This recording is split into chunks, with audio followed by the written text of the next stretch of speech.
Idiots with Mike's Dream Team Stream. I'm your host, the man of 1,004 names. Tyrell... God, I always do this. Tyrell Chainsaw. That's what my Twitter name is right now. Yeah. All right. Find me on Twitter at 1,004 names. I am. You can find me on Twitter at Carly Pilkers.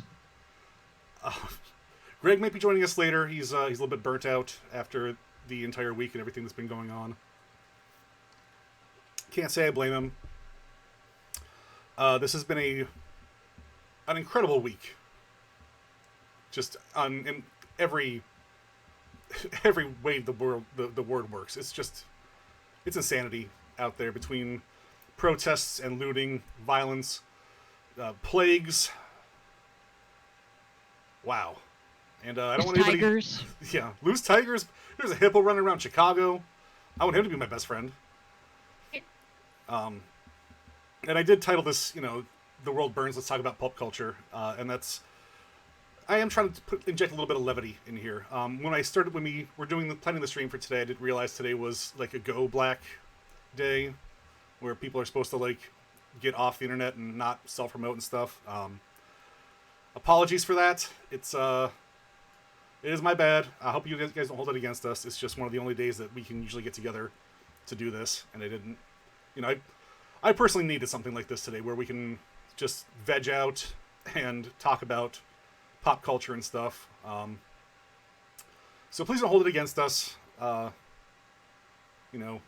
hoping to inject some levity into it, and I try my best to not get political. I know Greg and Faith often get a lot more political than I do, especially, if you follow them on Twitter. They have some great takes on there. But I try to stay mainly out of it. It's just my personal preference. Nothing against anybody who does get mega political. I want to go on the record now saying, fuck racists. They're the worst. Anybody who can look at an entire, color of people and decide that, oh, I don't like them because of that. It's insane to me, and I never will understand it. I never will condone it. Protest away. Be safe when you're looting. Try not to loot mom and pop shops. Burn down all the Walmarts and Targets that you want. But maybe go easy on local businesses, And by saying that, I do have on our stream today, I wrote down a few places you can donate to the George Floyd Memorial Fund, which over $9 million. That's incredible. The Minnesota Freedom Fund, who are doing their best to bail out people who've been arrested and are fighting police brutality. Very worthy cause. And Unicorn Riot, which is a nonprofit media organization who is working to expose injustices and sources and things like that at the source. So, 3 great charities I chose. Give them a shout out, give them a look when you're thinking about things to donate to. And, if anybody does donate to our stream, which no one ever does, anything that gets donated will go right to one of those charities. So,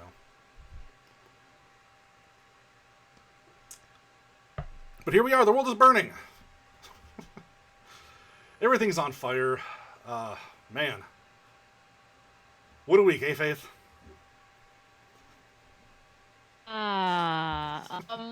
Keep hoping that someone will burn the store I work for down. No, so far, no. Just a break. I don't know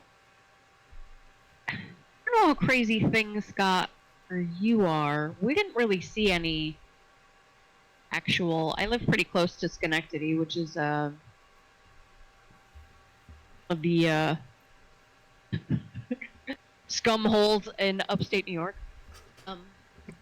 I understand there was protesting there, but we didn't really get too much fallout for this way. Boss decided that he wanted to move the pallets off of our because he was afraid of someone setting them on fire. So at this point, maybe not the worst idea. That's definitely like, dude, what? Right now, now you're literally just inconveniencing your employees. You're not you're saving anything.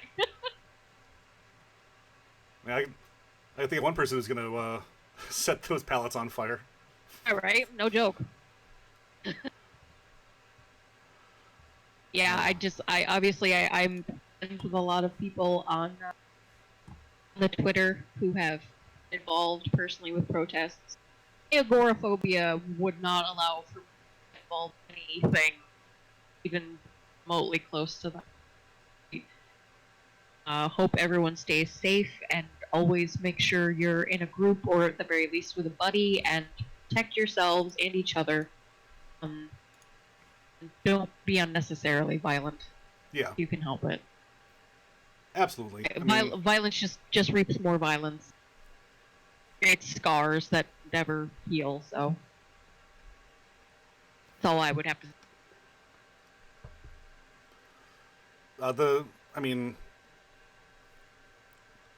yeah, that's just be safe out there, everybody. You know, we're slowly watching democracy get just completely shredded, and maybe. I'm not a huge fan of it myself. So Oh. democracy. It's pretty. I'm a big fan of democracy. I'm not a big fan of watching it die. So. I don't know if it's dying. I mean, it's questioned, which is probably good because it's really working right now for a lot of people. Anyway, so obviously it's been a very emotional week, and you suggested that I watch Lilo and Stitch for the first time. That fucked my shit up. That was so one good. of the saddest things I've seen in a long time. Movie's so good. I might have to punch you the next time I see you. No way. It's not the saddest. And that sweet little Stitch goes to the woods with that ugly dog, wait for his family, finds out that no family is coming. That broke my blackened heart. Yeah, but then he realizes he has found a family, and as someone who was adopted. And then I cried even harder. Cried even harder because that was extra beautiful. Jan, it was very sweet. Yeah, it's a good recommendation and a good cry. Good movie, good cry. If you want to laugh, next you should go for Emperor's New Groove, which is the best Disney movie. Fair enough. Although I believe that it'll be really hard to top The Great Mouse. Great Mouse Detective is a classic. That movie's great. Maybe old era, new era. A little bit of that. So one thing I did want to touch on, what else have I done this week? Yeah, I watched Lilo and Stitch too. No, I watched Lilo and Stitch as well. I haven't seen the sequel because I'll pass. Cash grab. I get everything I needed out of it. Did you know that originally at the end of the movie, when they're flying around Hawaii and stuff like that in the spaceships, they were supposed to be over New York City, and there was supposed to be a big 9/11 thing in there, but then 9/11 happened, so they had to change everything. Oh my. Yeah, fun times. Oh, that's fascinating. Bit of trivia. Man, what have I done this week? I've been watching that Ultimate Tag. I think I mentioned it last week. That show's stupid as hell. But we need a little bit of stupid right now. But wonderful. All the taggers have these weird, just wrestling names. Oh, love it. I really enjoy that, the pageantry. Oh, yeah.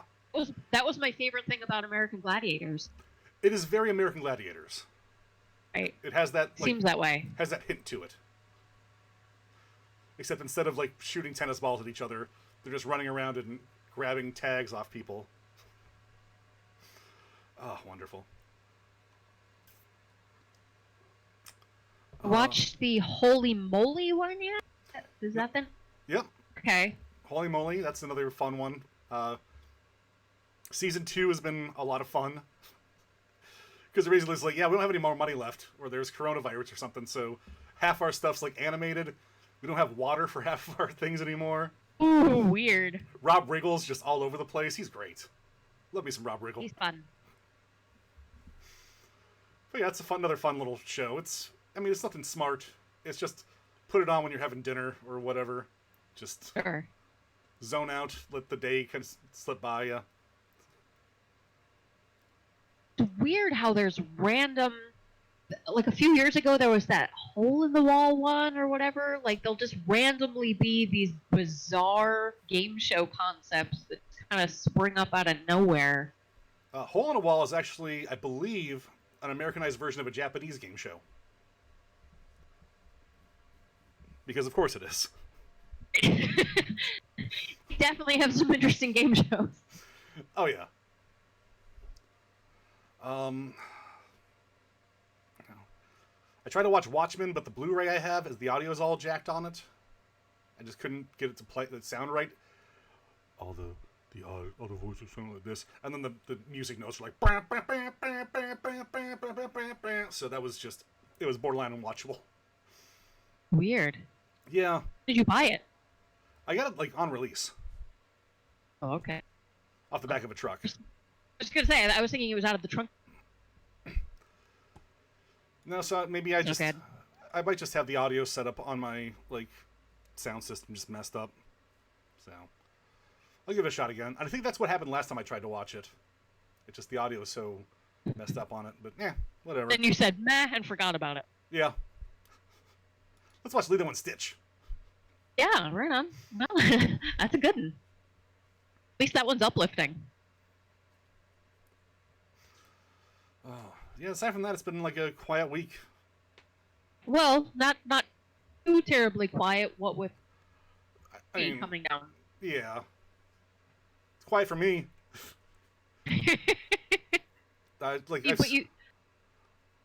Sorry, go ahead.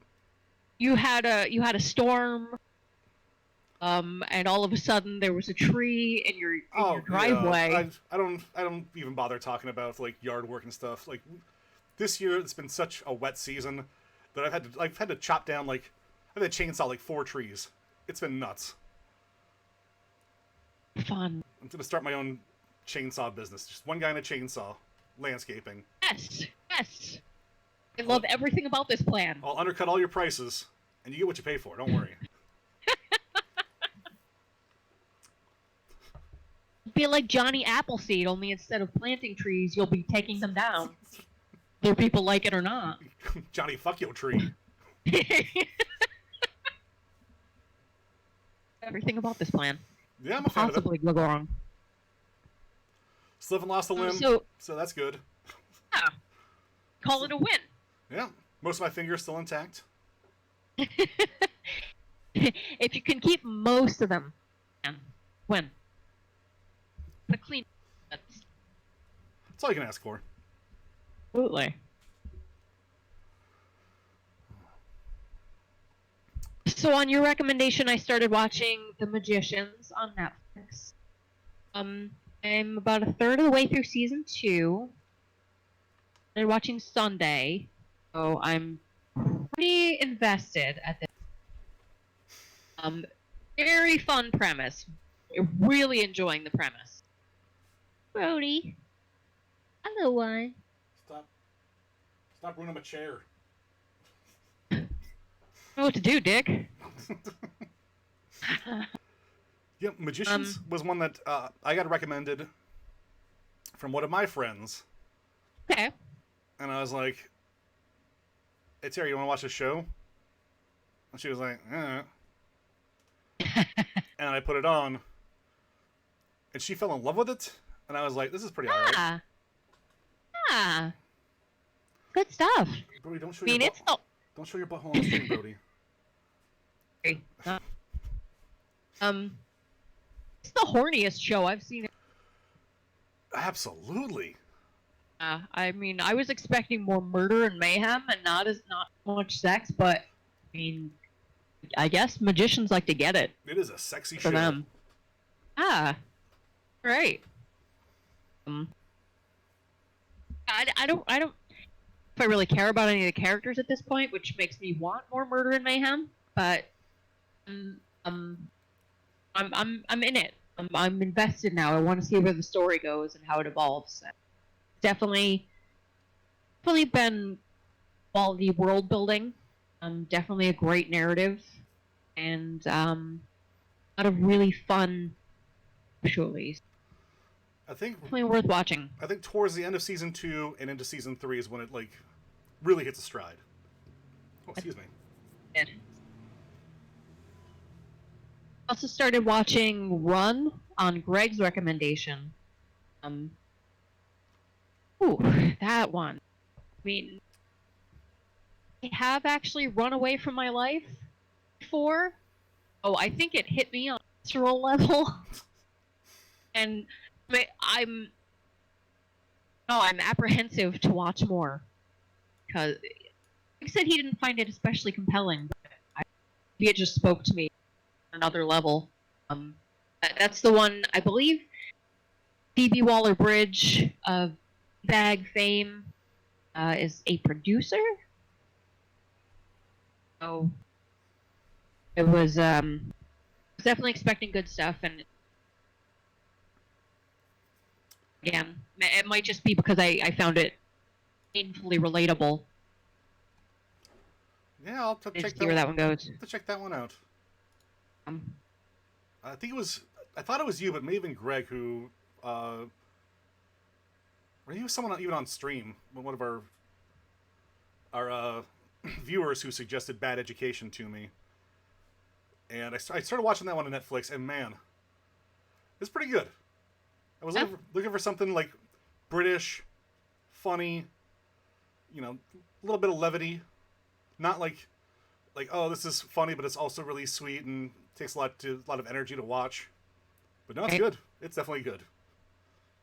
I didn't want to be laughing and then secretly crying because it was like secretly sad. Right, so it's not BoJack funny. No, it's not BoJack funny. Do you ever watch The In-Betweeners? I have not. It's on my list. It's something I've heard a lot about. Just curious if it was along that line. That's really good stuff. I've heard good things. Misfits, another great show. Real Right. weird. Pretty horny. Not Magician's horny, but man, it is up there. Okay, all right. Yeah, I mean they're really setting a bar. Oh man, just everybody in The Magicians fucks. I was expecting. All the time. I was expecting because it's a sci-fi show, so I was like, oh, it's gonna be like, oh, okay, Hey. magic, American Harry Potter, blah blah blah. But no, they're just fucking straight fucking. Whoo, Oh, whoo. this magic is real. I think Greg is watching us right now. What's up, Greg? Hey, nerd. See you.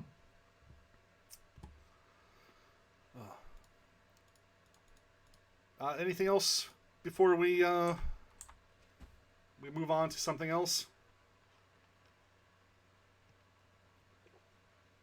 I can't think of anything else I've been watching this week.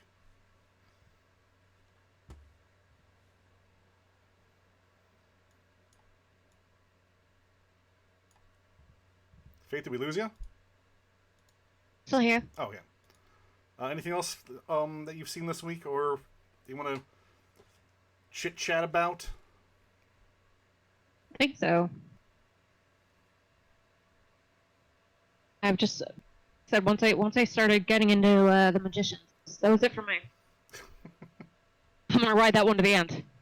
Luckily, I don't think they're all like 22 episode seasons or anything either, which I appreciate. I think they're all 15 fairly episodes. short. Yeah, 12 to 15 episodes. God, I can't stay on the 22 episode format. It's like, man, I wonder what the Flash is going to get into this week. Definitely fell off that one too. I started getting into the Flash. I really had every intention of getting into all the WB shows because I love those characters, but I just don't have it. I just don't have the can't. I can't sit through all the development to get to the really good stuff. Like, the Flash was good up until maybe the last 2 seasons. Arrow was on I watched this because it was like, oh, all right, this is kind of interesting. It's not great. And then once Felicity comes in, it's just Felicity and friends, and that's ugh. That's the problem with the CW WB shows. Like they always just take the show away from the main characters, and it's like, oh, guess what? We're an ensemble now. So right. And obviously, I also like especially watching Arrow. We got through almost the first season of that. I felt like, okay, this is not. I'm not the audience. This is definitely for teenagers. This is not the Oliver Queen that I know. There's a lot of weird drama going on. no, the whole allure to Arrow is, what if Batman was lame? It's like, oh, Batman God, is it's so true. he's just too cool for me. What if he was just still broody, but instead he kind of sucks and shoots an arrow and has none of the fun personality quirks that we get of the Green Arrow in the comics? I was gonna say it's so unfortunate because that's not the Green Arrow at all. No, Ollie's like a fun-loving, like conspiracy theory nut. I love him. Right? Irreverent. Turkey. Wisecracking. Ah. But no, this one's just like, you have failed this city. You don't. That fucking iconic beard. Great. I mean, Stephen Amell's he's a fine enough actor, but this is not the role. It's like they wanted Batman, but we can't use Batman because he's too iconic. So let's make him Batman. Right. When did Green Arrow start? Was that like around the Christopher Nolan Batman? I don't know what just happened to your voice right there, but whew, that did not come through my speakers great. Oh, don't worry, I've been possessed by demons. That sounded like it. Oh, October 10th, 2012. It was Christopher Nolan's Batman. That was the first one. Dark Knight Rises was July of 2012. So Dark Knight was 2008. And Begins 2005. Oh, that dark, broody universe for a comic book character already been established, and they were like, hey, we could take a lesser known comic book character and do that with him. Because Superman Returns make it... wasn't super goofy. But it wasn't like dark and broody. That was Bryan Singer, yes, that's why. Yeah. It was the other Superman one, Man of Steel. Yes. What if Superman just fucking straight up kills people fighting them? Oh, 2013. Thanks, Zack Snyder. It's a wordy title. That's the Superman I wanted to see. Superman stops a bank robbery and then he crushes all their testicles with his mega fists. Yeah, slow motion. You don't need testicles to live. That's all right. That's still life. Bummed we never got the Nick Cage Superman. Imagine how fucking great that would have been. I don't know. I'm happy with that being like in the back of my mind. Just like, oh, just what could have been as opposed to what actually would be. Yeah, okay. Guess it can always live on in our imagination. Yeah, leave that be a mystery to the world. You know? Things best left unseen. Because there's no way he'd just be flying around going, who, what, whoa, I'm Superman. Which, oddly enough, is actually, oddly enough, how my Keanu Reeves Superman sounds like. Okay. That could be another fun one. Dream casting Superman. Yeah, living the dream. But now I want all that, like people after the Snyder cuts, talking about that release. I guess people are like clamoring for the Ayer cut of Suicide Squad now. Which why? Why? Why? 1,000 times why? Hi, Bam. Paul Feig's out there like, hey, if you guys want, I got a 3.5 hour cut of Ghostbusters, and everyone's like, nah, we're fine. No thanks, Paul. Hi, puppy. There is nothing redeemable whatsoever about Suicide Squad. There is no possible. There is no way. The only reason I want to see the Snyder cut is because it'll be an equally entertaining train wreck. It's not like I think it's going to be any better. Come on, Ben, go lay down. Just give me a few more minutes. Then we're going to take a break. And then I'll let you out. Puppy, you need a mic. Yes, you do. Yes, No, you she doesn't. do. Back when we used to, when Greg and I would do our Tuesday game streams here at my place, we had the PlayStation camera right underneath the TV. And she would constantly just get up and show her butthole at the camera. It was real embarrassing. So, Damn. try to keep the camera up here. It's like, no, we're not that kind of website. Hey, girl. Oh. I can't imagine anyone looking at the Suicide Squad and thinking there's an uncut gem just waiting. Come on. No, there's one what? where the guy who can climb anything doesn't die in the first 5 minutes of the movie, and he turns out to be the real hero.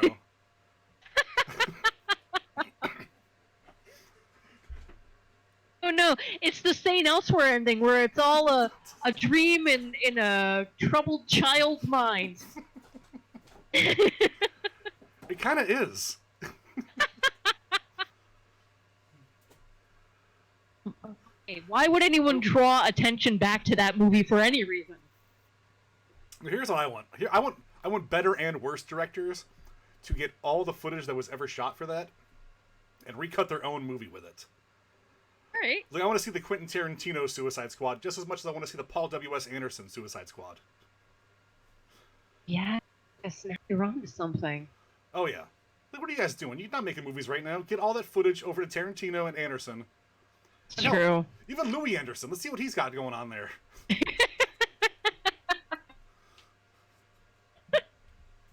Good art project. We're shifting paradigms, my friends.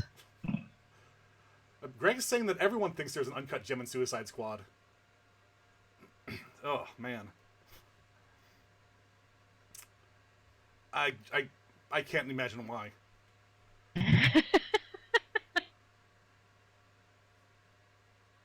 Oh, boy. Oh boy. It don't matter. None of this matters. Oh.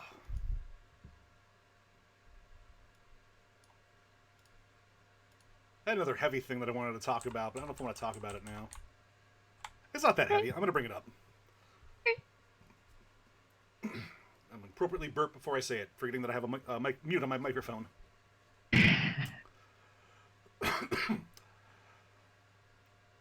I don't understand the current need. Oh, jeez, that's real loud in my headphones now. For people to demand that brands like speak out about what's happening right now. Totally agree. Like, I don't understand the need for celebrities to do it either. I want to shift away from celebrities as leaders and voices of our generation or whatever. Well, I want people to stop looking at media conglomerates guide them and their choices and their opinions. I don't understand why, because there are platforms like Twitter and Instagram, why everyone has to voice an opinion about everything. It doesn't make any sense. I'm fine with people needing to voice their opinion. Like, I like the fact people can go out there and just say whatever they want. But Sure. But it's if you feel the need to voice your opinion. But just because it's there doesn't mean you have to. I'm more like there are people like whoa. Why hasn't Star Wars said anything about this? Yes, I saw that. Why? Do you need do you need to make sure they're on your side before you continue arguing about whether or not The Last Jedi was a good movie? Right. No, you're right. If Star Wars came out and if at Star Wars said we stand with the police, would everybody suddenly be like, well, man, fuck them then? I can't enjoy this movie anymore. Like, what if they just didn't Weird say take. anything? It's like, yeah, of course everyone hates racism. This is what? And now every single fucking brand out there is just like, well, just in case you guys didn't realize it, we stand with you. Here's a black JPEG with white text on it. Please continue to give us money. You see that I think his name is Jackson Riker. All right, Came maybe, out with a real hot take. maybe, all right, maybe I'm wrong. Obviously, maybe some people aren't. Some people are shitty. Some Yeah, people are still there are some shitty. shitty people out there. Yeah, man, I was like, really? Are you just You think it's safe to say if you're remaining silent, is probably not shitty. yeah. You're probably maybe you're just not it's just not your place to say. Maybe it would be real weird for Star Wars to get into the fray for no reason. Maybe that would be weird. People are clamoring for Nintendo, a Japanese company, to be like, yo, you should really comment on this.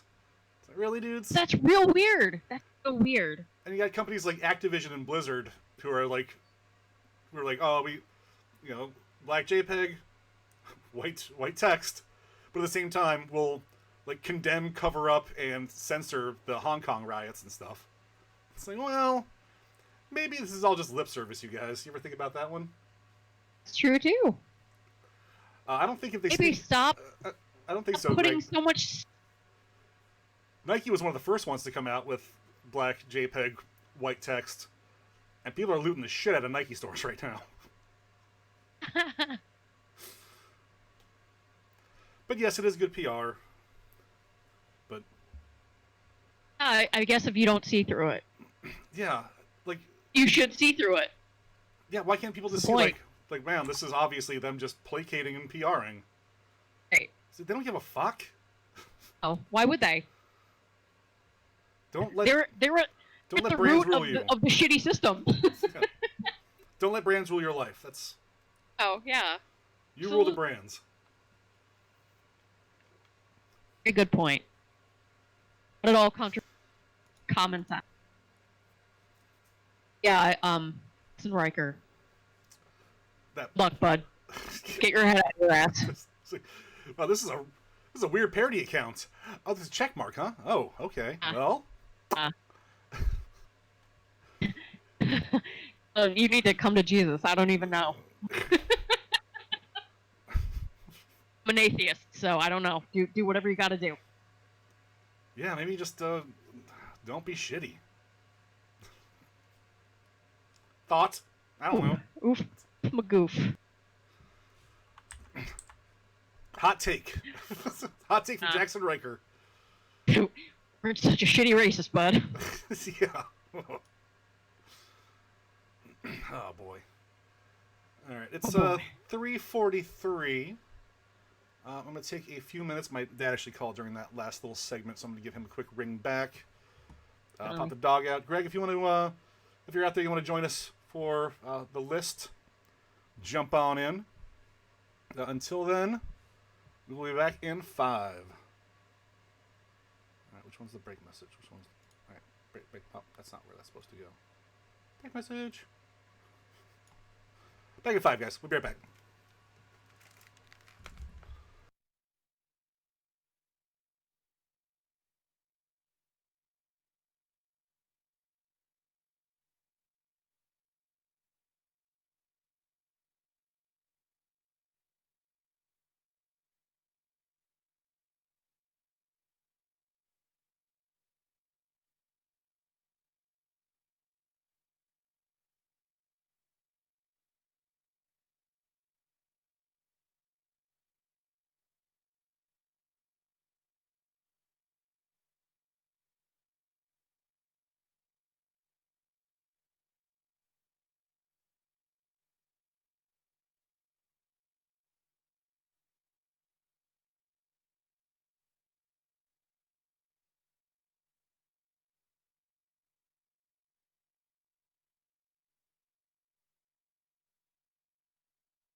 Your dad. Just call me Dad. Said, how's your dad? I heard, hey, Dad. New thing we're trying out. Oh, let's not.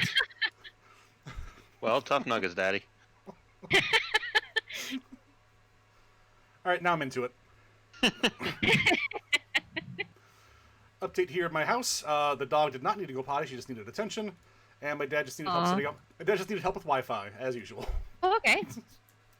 Good. I'm glad it was nothing serious. We pressed a button on the internet, and now the Netflix won't go. Ty, fix it. How do I make the internet go?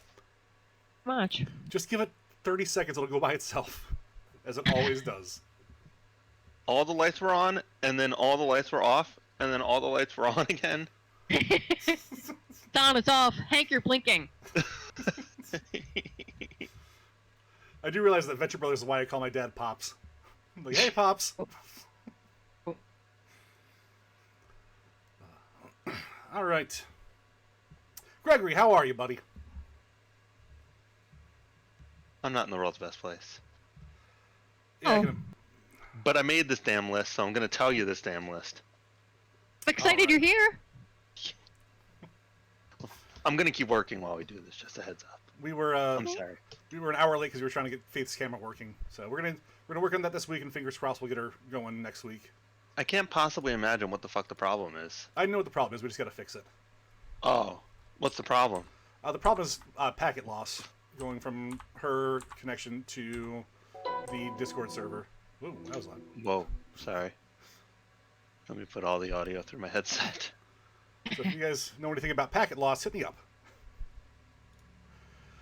So we are doing this week. We're getting away from TV a little bit. We've done a lot of TV lately.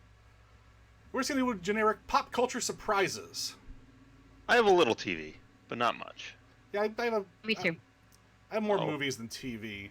Actually, also apparently I only wrote 4 things down on my list. I definitely thought I had 5.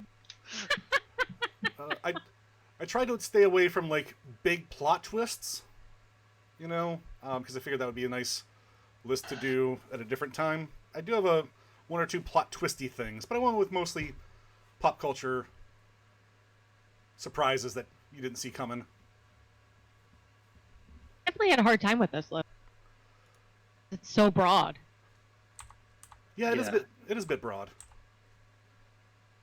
However, I do have my plot twist one for when we do that one. I do have one plot twist, but I hope. I mean, I'm sorry if I ruined something for someone. Yeah, there Probably will be not. there might be spoilers on this one, so if you guys are watching this, and you want to be spoiled for something, we'll say the name of the thing first. Yeah. So, who would like to go first on this one? First last time. Well, Greg, if you only have 4, why don't we go me? No, I have a 5th now. I just Alright. forgot to write it down. So, Greg, you want to go first, or want me to go first? Sure, I'll go first. All right.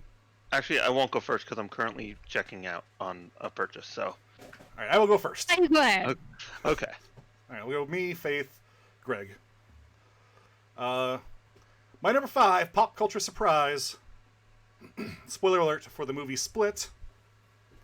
Split is a secret Unbreakable sequel. Eh. Oh, that's a good one. If we're Yeah. going strict plot twists, The Sixth Sense would be my clear winner. Because the bald guy in the Right. movie, that was Bruce Willis the entire time. But Split, Good work, Charlie. that wasn't the surprise. But Split was a total surprise. I mean, first, pretty good movie, and who would have thought M. Night had that in him anymore? And at the end, we get the poncho, and the Unbreakable Man comes in, and man, blew me away. It was really kept well under wraps. You know, we usually don't get surprises anymore in media. You know, the moment someone steps onto Sure. a set or an IMDb thing pops out, it's like, TMZ's like, oh, check it out. We got Bruce Willis on the set of Split. But they kept quiet on this one, and it was a great surprise that I don't think anybody really saw coming. No, Oh. or asked for. Yeah. Yeah. That's beside the point. Oh, good point. Yeah. I still haven't seen Glass, but I'm sure it's a secret Village sequel. I'm on to you, Shyamalan. You're not twisting me again, you bastard. Nah, I heard Glass was shit, so it's probably a Lady in the Water prequel. Oh, there you go. Oh, the grass dogs are back. The They're Snarfs. here, baby. The She was a Snarfs. mermaid, but also maybe not. Was she a star? What the fuck was she? Star Maid. She was a star? From the pool. Pool star. Oh, yeah, that makes sense. That doesn't make any more sense. You say it. Oh, never mind. It doesn't make sense. I confuse the two sometimes. They were Narfs, Life's man. weird. She was a Narf, and the dogs were Skringles? I forget. It's... Okay, so here's Sound like the really, delicious snack treats. the truly sad Skringle? part is I don't know if you're joking or not. She very well might have been a Narf. No, I think she was a Narf. Or the grass dogs were Narfs? I forget. There's a Narf in there somewhere. If I Google Narf, am I going to see something I don't want to see? You're either going to see a character from Lady in the Water, or you're going to see Pinky in the Brain. I'm typing Narf. Possibly an exposed butthole. One or the other. It's a risky run no matter what you type in. She's Anyway. a Narf. Why do you know that, Kai? You could have just not said anything. Has to be who he is. What I should have said was nothing. Right. You had an opportunity there. I will never stop being impressed at the wellspring of useless knowledge you carry with Narf.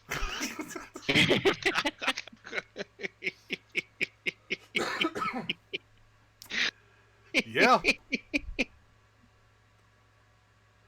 Yeah. Say bravo. Bravo, Ty, bravo. Not Oh my, my God. not my proudest moment. Not gonna lie. But also kind of is. I was gonna say, don't you dare be ashamed. Faith, you're number 5.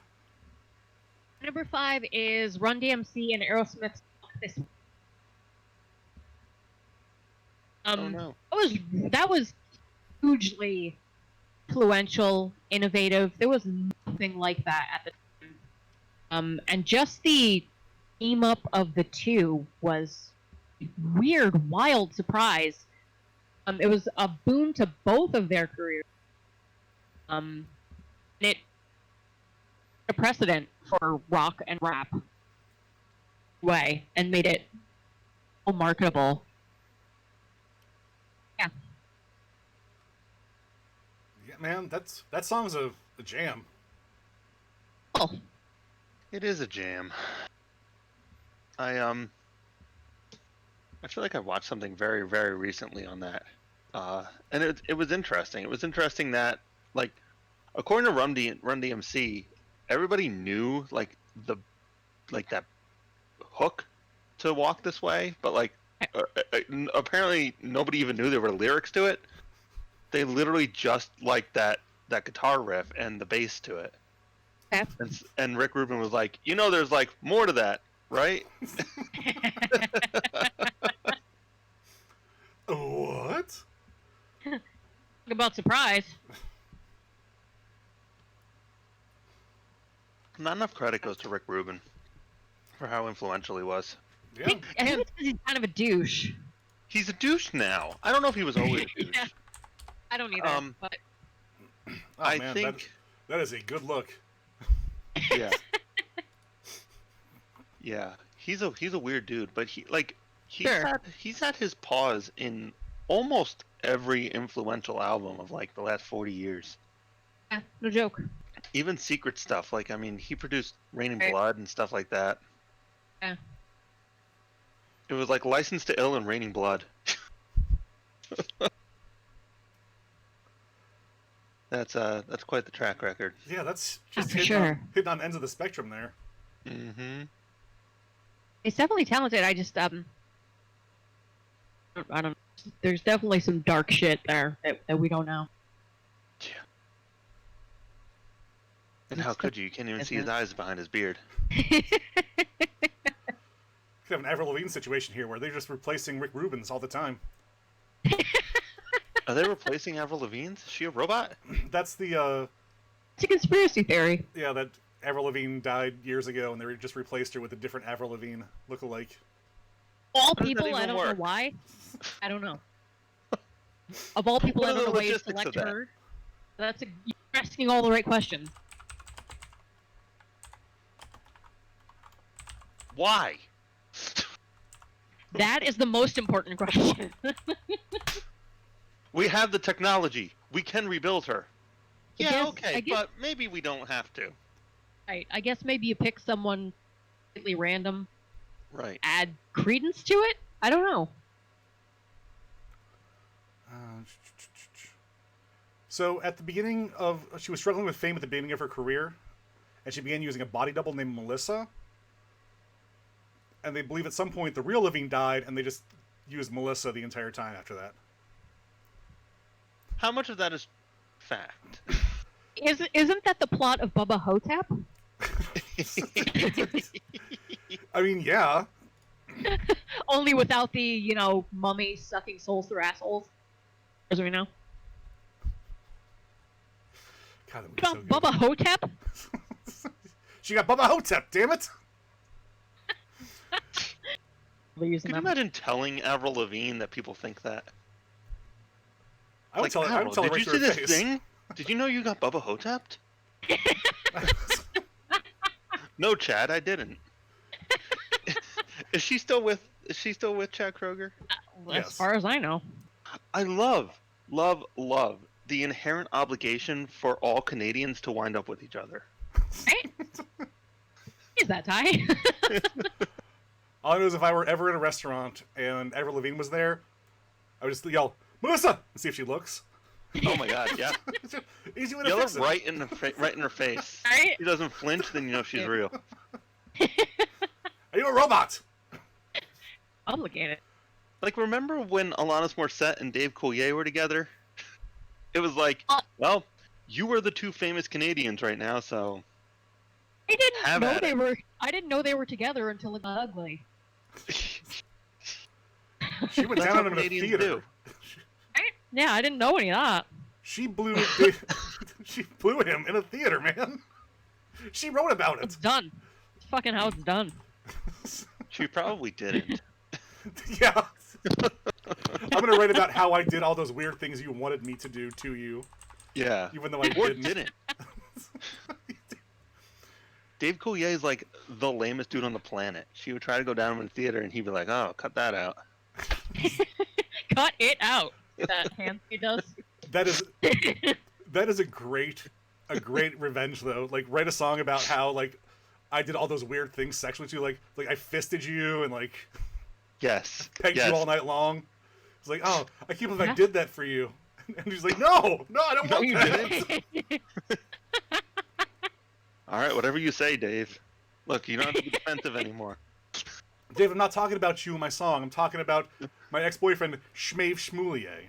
It's a completely different person. Legally distinct. He was a freak. It's called Shmave Shmoulier is a Schmexmel Schmedimer. And in parentheses, wink.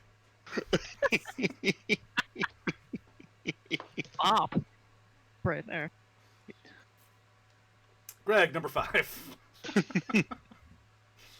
My number 5. I'll do the only like really spoilery thing I have. This is a spoiler for season 1 of Westworld. Am I going to ruin anybody's life if I tell you these? No. I think at this I'm point, good. if you haven't seen it, it's on you. Okay. When you find out that Bernard is a host. So good. What? Yeah. I haven't seen season 1 yet. I've only seen season 3. God. I've seen episodes That's a 3 and great 4 of pick. season 2. That is how I used to digest a lot of media. Yeah, that like really blew my mind when it happened. Like you kind of suspect that maybe some people are, but definitely not him. I feel like I had a similar reaction with Battlestar Galactica, but that was so long ago that I don't really remember the specifics. I just remember my world being rocked when I found out like certain people were a Cylon. Okay. But yeah, this is fresh in my mind. Specifically when that happened, it was pretty mind blowing. Especially since he's so likable. Yes. I blew me out of the water. Yeah. Never saw that coming. Never in a million years. Like, I would have expected. Really well done. Not only was he a host, but that he was like an immediate facsimile of Arnold. Like, you know, that even adds deeper layers to it. Absolutely. So, I Great. I really twist. enjoyed that. It was a hell of a twist, that's for sure. Yeah, I still haven't finished Westworld season 1, but I had that spoiled for me like when I was doing research. So I was like, oh shit. Oh, okay. Hey, I'll tell you something real weird that happened to me while I was doing research. I looked at a website on my phone, and there were certain pictures on it. And then when I looked at that same website on my computer, it was different pictures. Weird. It was weird. Like, why change that? Probably like picture size for mobile and I guess, but just downscale the pictures. It was like a picture from Homeland. It's like, just pick a different picture from Homeland and use it twice. Twice the work for zero effect. You didn't even need pictures. that's how you get Look, they don't tell you how to do your job. that's how you get the clicks, man. You get different pictures on each website, so you got to visit the site twice. Right. Oh my god, I gotta go to Screen Rant again? Wow. Look at this picture from Homeland. Oh, I guarantee. It's different. This one, he's in the street. The other one, he was on a porch. Oh, you got the porch version.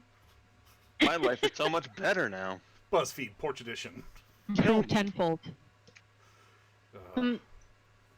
Even with that spoiler, wrote it really well, and it's really engaging. Agreed. I would say it's still worth watching.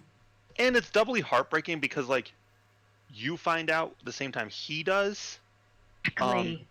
So, like, and then he is forced to do something pretty heinous. So it's just like, it's heart-wrenching that he thinks he has autonomy and then he doesn't, and then he is, against his will, forced to murder somebody. And it's pretty awful. It's real disturbing. Yeah, it is. You know, like, to be, like, not just like a physical slave, but like a mental slave as well. It's pretty catastrophic. For your entire worldview. Right. Right. Like, your world is collapsing, and now you're put in this impossible situation also. Yeah. It's intense. It's really good. Agreed. Great Yeah, finish pick. that. Great pick, Greg. Great pick. Thank you. That was a number 5. My number 4 goes to a movie that's really fallen out of the pop culture lexicon lately. Anchorman. Specifically, the cameos in the Anchorman fight scenes. Yes. Anchorman 1, phenomenal movie. About midway through the movie, they just had this big news crew battle. You have the main news crew, Farrell, Cockner, Rudd, and Carell. And then you got Vince Vaughn showing up, Luke Wilson, who gets his arm cut off, Tim Robbins, Ben Stiller, Jay Johnson. Anchorman 2 blows it all away with just this full-out war. Anchorman 2 is not nearly as good of a movie, but the fight scene in it is like Celebrity Smash Brothers. It's you have the original crew back, plus Vince Vaughn, Harrison Ford, Liam Neeson, Jim Carrey, Marion Cotillard, a French Oscar-winning actress, Kirsten Dunst is in there, Sacha Baron Cohen, Will Smith, Tina Fey, Amy Poehler, and Kanye West. Just in a giant news crew brawl in the middle of this movie. I feel like maybe I wasn't paying too well attention to Anchorman 2, because I don't remember any of that shit. Oh yeah, it's just the same big battle, except it's just every other time it's just like, oh, can we get in on this action? And it's Jim Carrey and Marion, they're like the French Canadian news team. It's just fun. It's nuts. And now they're also married because they're both Canadian. So last I checked, Well, I guess we're in love now. Yeah. She's actually French Canadian. Or yeah, she's not French Canadian. She's the French Oscar-winning actress. So she's I French. I refuse to see the difference. But yeah, I mean, it's a really bright spot and otherwise forgettable movie. But man, that is just like, it's just every other second it's just like, what are you doing here? Liam Neeson, what are you doing here? Who? Harrison Ford? What's going on? Oh man, surprise Was after delightful. surprise, so good. It was definitely delightful because it's like, I didn't have anything better to do. What the fuck are you doing here? Yeah, how do you get like all those people to show up for that? Right, yeah. Real fun.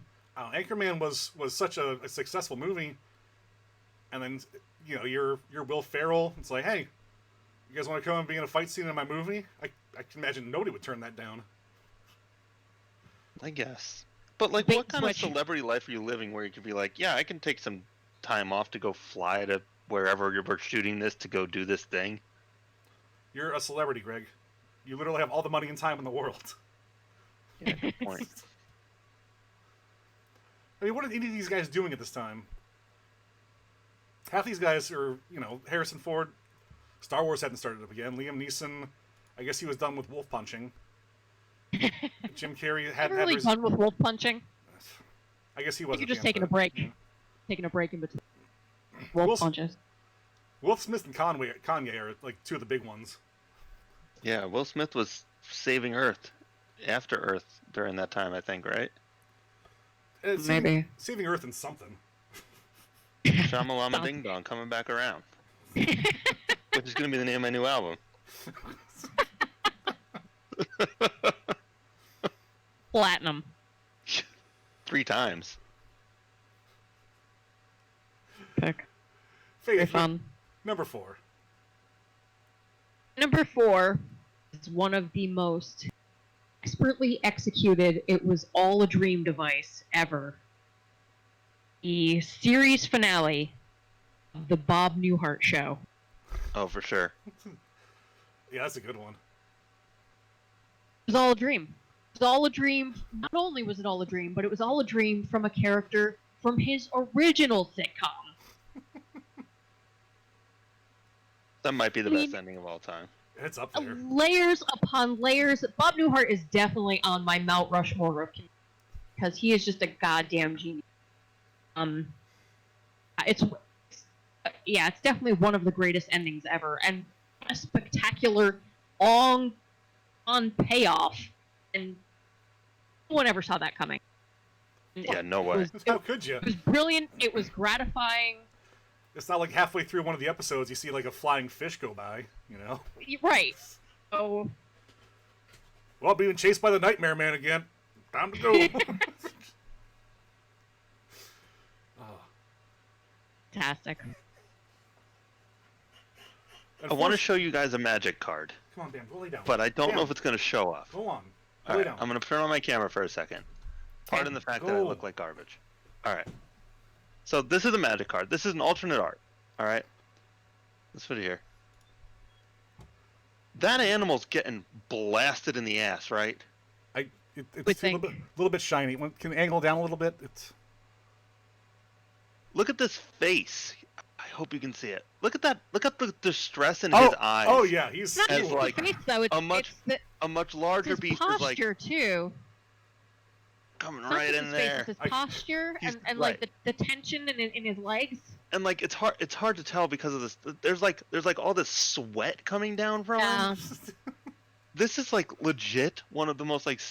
I mean, I don't know if it's vile. I assume it's consensual, but I mean, honestly, from the distress, I'm thinking it's not. But like, it's hard to tell. Like, I don't know the situation revolving around this. Right. It does look like someone But, like just ran up behind him. Might be into it. Beep. Yeah. He might be Surprise, into it. motherfucker. I'm using you as a puppet. Yeah. And I mean, even boy, Definitely disturbing. I can't. Like, just the noises coming out of that snout. You're right. Poor little. Very visceral card. The name of the card is Trumpeting Gnar. Oh, you just know. Definitely incorporating You know that into what my lexicon. Right, you know what he's trumpeting. I don't think he's His own demise. I don't think he's the trumpeting Gnar. I think someone's trumpeting his Gnar. He's the Trumpy. Right, He's exactly. The trumpet. Being trumpeted. Okay, I'm turning my camera off again. Look fine, Greg. Don't look like garbage. I'm having a day. Look like a perfectly lovely gentleman. Oh, why? Thank you. I'm wearing my Drake Christmas sweater I saw that. It's kind of sweet. Sweet. because I got up and I was cold, and I'm like, I just don't care enough to find a better No, it's all sweatshirt. right. Like this is comfortable, and I want to feel good. Yeah, it's festive. You're all right. I really hope that Nar wakes up and it's all a dream. It's not. His whole worldview has changed. Oh, Mrs. Nar, you just had the weirdest dream. Someone was trumpeting me.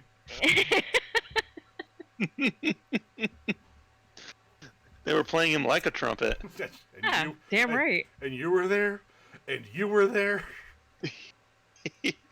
Why were you all watching? Why did nobody help me? I think we can all agree that the artist has seen some shit. Through some shit. Justine Mara Anderson? No boy. There's some history here. She's working through something. Yeah. Uh-huh. Bless you. So, Greg, is that your number 4? Yeah, the look on that poor Nar's face when a much larger Nar entered him. No, No that's not my topping that number kind of 4. surprise. Are we at my number 4? Sir. Yes. The ending of Shadow of the Colossus. Ooh. Good one. Yeah. You know, like, there's a lot of interpretations of, like, what happens at the end, and I really don't think that's terribly important. But what is surprising is just how, like, there really just sort of isn't a happy ending. And, you know, to have the balls to actually do that in a game, like, yeah, he doesn't die, he gets turned into a baby, but, like, that's still not a happy ending. I guess his girlfriend or sister or whatever is alive again, but now him, his broke ass, he's a baby, his horse is broken, and this girl has to just live alone in desertion for all of eternity. Like, Hey. that's a real bummer of a fucking ending. Thanks for saving my life, but now we gotta watch out for this baby? Yeah, thank you for Thank you for this burden. asking me with this burden. That's pretty bleak. Just buy me a fish next time. God. Yeah. And you know, like, the more negative view of it is like you've been betrayed. It's similar to the Bernard thing. Like, you've been going about your business doing something that you think is noble, and then you get betrayed and turn into a baby. So yeah, you know, like, just playing through that game and then having that ending arise, you know, it was certainly quite a surprise. Not to mention moving. Like, I really truly love that game. Sure. So there you go. Game's phenomenal. Yeah. My number 3 goes along the same type of lines. My number 3 is Aerith Dies. Like, losing party members in a game is not a new concept by any means. From roguelikes, squad-based shooters, I mean, going back to D&D. When your character critically fails a roll, your DM's an asshole, your character loses the base of his skull to a goddamn skeleton. Characters die for years. But there's always a chance to rebuild, go get payback on the bad guy, you know, to revive them. Like Chrono Trigger, main character dies, and then they just use their time machine to be moved back alive. Now when Aerith died, when I first experienced this in 1997, I was shocked. Hit the strategy guide to figure out what quest I have to do to bring her back. Nothing. There's just no way. Hit the early internet. There's got to be a secret way, right? Something hidden in the game, reunite her. Oh, check this out. Just try this. Nope. All trolls, misinformation, nothing. Aerith dies, nothing you can do about it. And I'm excited to see what happens with this new generation when Aerith dies. Especially since, I mean, spoiler alert for Final Fantasy VII Remake. You can mute it for probably, like, a minute if you don't want to hear it. You see Barrett get stabbed in the heart, and he's saved by a time ghost, Time Janny. I'm sure it's just going to be used to make her death more shocking when she finally gets stabbed and the ghost doesn't pop out. So, Well, you killed like the host of the ghosts, so like there is no ghost to save Aerith now. I didn't get that. It was weird. Yeah, so like that's why again, super spoilers, and I'll make this as quick as possible so we don't sound like weebs. But like that's why Sephiroth sort of like tells you to follow him into that like rift that he creates, because Sephiroth knows in the timeline that starts in that, and he knows that he loses. So So now, the ghosts are keeping the original game on the path, Correct. and now that we've beaten the ghosts, correct. Now All Sephiroth right. has a chance to win, and subsequently Aerith has a chance to continue living or die. But like if she dies, there's nothing to save her. But at the same time, she's not like bound to death. I mean, borderline, Sephiroth's a dick. There we go. You know, as weird as it is, that actually didn't like affect me too much when I was a kid. I don't know, like if I just wasn't paying attention, like when it happened, or like I didn't always have Aerith in my party, so like I wasn't as attached to her as some people were. So I like it definitely didn't have as much impact on me when I saw it when I was 16 as I think it might even have now. Huh. But everybody and their mother talks about it, so like I certainly can't detract from the sentiment. No, I was always a Tifa man myself, but just Yeah, like everyone is. she Even was- Cloud is. yeah. But man, It was certainly an influential moment in video games. yeah. You never get a main character just get aced like that unless it's Right. not something like big at the end of the game. You know, you talk about things like the nuke going off in Call of Duty for anybody who knows that. You know, where it's like, oh, big game-changing thing. But man, Aerith was I think one of the first big ones. I think so too. Although I always did find it peculiar that like, why was her death so permanent? Like, there's literally an item in the game that just makes dead people come back to life. I think it's because they're not dead; they're unconscious. Although you can, sustain like a blast from a dragon from up in the stratosphere, Yeah, and you're just unconscious. But, yeah, I know. It's just, that's like nitpicky bullshit that I hate. it is. But it's still peculiar. Faith, number 3. Number 3 is when Kanye interrupts Taylor Swift at the 2009 VMAs. Fuck yeah! What a good moment. So funny and startling. It's just one of those things where I don't watch word shows at all anymore, but it's one of those things where it's like live TV can still provide magical surprises. That's one of them. Oh man, that was great. Not my favorite Kanye moment. I'm gonna refrain for holding it off till later if someone else has it. You both have Kanye moments on your list? No, I have Kanye. He's in my honorable mentions. Oh, all right. You don't already have had Kanye on. there. You already had Kanye in there in the big battle scene. Yeah, I did. Yeah, Kanye's Oh all my over this God. list. He is. But no, as He's much a surprising motherfucker. as much as I love. Greg, did you have Kanye on your list at all? No. Faith, do you have Kanye again on your list at all? Faith, do you have Kanye again? Oh, just one Kanye appearance. All right. I just want to bring up the best Kanye moment. George Bush doesn't care about black people. Oh, Yes. that was. Oh, That would more be It is on Mike excellent. Myers' top 5 true. The look surprising on his moments. face. Look on his face. God. I think that is certainly an interesting moment, but I think if Mike Myers wasn't there for that reaction, it wouldn't have had nearly as much impact as it did. Might be right. And then I think The they re- cut to Jamie Foxx, and he's just like staring, right? Right. But what else can you do? It's a surprise. He's full of surprises. That one. For him. Yeah. Now they're Oh, all yeah. the bad kind, but like Yeah. they used to be fun. I mean, he's making Poignant. it interesting. Yeah, he used to be right when he had outbursts. Now he's very, very wrong. Because he wasn't wrong. Like, Right. Beyonce did deserve to win that award. That's Yeah, fun. I guess. No, there is no I guess. The Taylor Swift video was garbage. That Single Ladies video is like one of the top 5 videos of all time. Call. I have no dog in the race at all because the awards are so self-fulfilling, and I just love those little moments you get at award shows where things are awkward or painful, especially for celebrities. Real funny for me, and that's just one of the most iconic, God, especially in recent memory. that's such a good one. It sure is. Oh man. Egg. Number My turn? 3. Okay. My number 3. What have I done so far? Okay. My number 3, when Neo wakes up from the Matrix. Ooh. Like, I knew the Matrix was like an interesting movie, like going into it.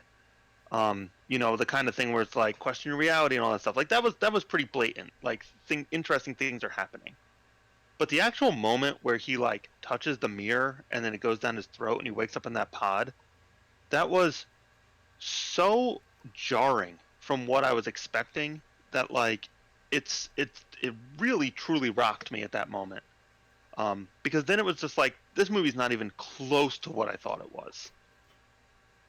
Like I thought it was this sort of like weird conspiracy movie, you know, like very kind of cliche to an extent, like the government's watching you and all that stuff. And then it's like, no, not only is the government watching you, but the government's also machines, and you've been trapped this whole fucking time. And also, the real world is a hellscape, and you probably wish you were dead right now. Man, that's a really good one. It was so unbelievable. Like, The Matrix, at that very specific moment, The Matrix went from a movie I was enjoying to a life-altering experience. So good. I'm done. For you.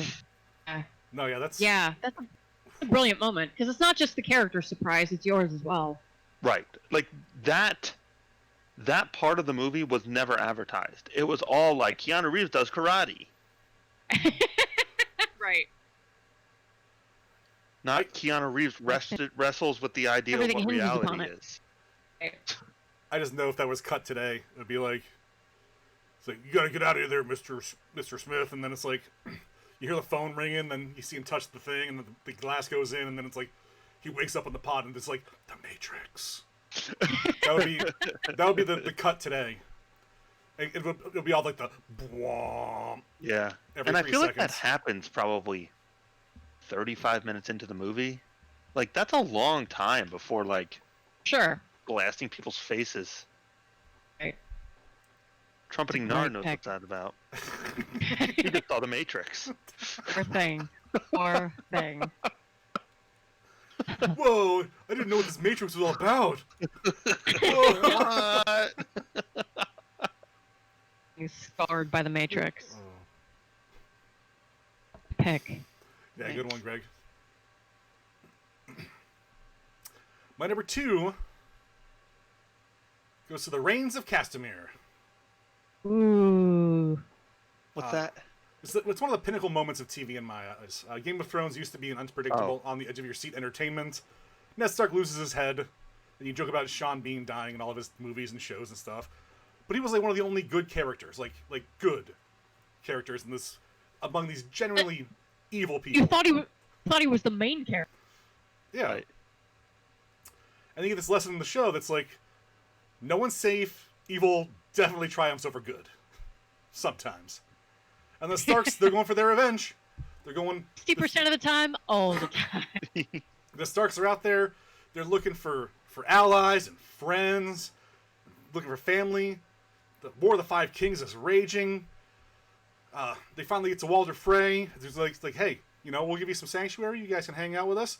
I'm going to marry your uncle to one of my daughters. That's cool. And they're like, yeah, sure. We'll give him up for it. All right, wedding's over. You guys get on out of here. Oh, well, by the way, the Lannisters, they gotta send the regards. Massacre. The Red Wedding. Yeah. Oh, man. Like, you knew anything could happen, but to lose half of your, like, cast at that point. Viewers were shocked. People finally read the book and finally talk about it.